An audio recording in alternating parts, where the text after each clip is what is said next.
ಅವನು ಚಿಕ್ಕವನಾಗಿರುವಾಗ ಹೇಗಿದ್ದ ಯಜಮಾನ್ರೆ? ಚಿಕ್ಕವನಾದವಾಗ ಅವ್ರಪ್ಪನ ಹೊಡಿತಿದ್ರು, ಅವ್ರ ಅವರು ಹೊಡಿತಿದ್ರು, ಕುರಿ ಕಾಯಕ್ಕೆ ಹೊಕ್ಕಿದ್ದ. ಆದ್ರೆ ಫಸ್ಟಿಗೆ ಅವ ಇದನ್ನು ಕಲ್ತಿದ್ದಿಲ್ಲ, ಕುರಿ ಕಾಯವ ಕುರುಬ. ಆದ್ರೆ ಜಾತಿಗೆ ಲಮಣೆ ಏನ್ರಿ. ಅದ ಕರೆ ಮಟ್ಟ್ಯಾಗ ಕುರಿ ದಡ್ಡಿ ಹಾಕಿದ್ರೆ ಶನಿವಾರ ದಿವಸ ಮಾತ್ರ ನಿನ್ನ ಹೊಲನರ ಮೇಲಿ ನಿನ್ನ ಮನಿನರ ಮೇಲಿ ಅಲ್ಲಿ ಬಿಟ್ಕೊಟ್ಟು ಹೋಗ್ಬಿಡವ. ಎಲ್ಲಿಗೆ? ಹನುಮಂತ ದೇವ್ರ ಗುಡಿಗೆ.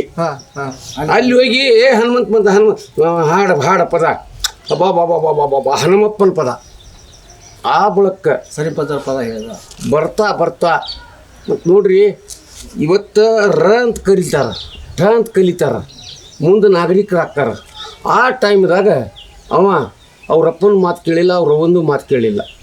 ಹಂಗೆ ಕುರಿ ಕಾಯ್ಕೊಂತ ಭಜನಿ ಮಾಡಕ್ಕೆ ಹೋದವ. ಮಾಡ್ಕೊಂತ ಎಲ್ಲಿಗೆ ಬಂದ? ಇಲ್ಲಿಗೆ ಬಂದು ಬೆಂಗಳೂರಾಗ ಏನು ಹಾಡಿದ? ಸರಿಗಮ ಪದನಿಸ ಶಿಶುನಾಳ ಶಿವ ಯೋಗಿದು ನಾ ಹೇಳಬಲ್ಲೆ. ಗೋವಿಂದ ಭಟ್ಟ ಕಳಿಸ್ದವ, ಸರಿಪಜ್ಜ ಶಿಶುನಾಳದವ.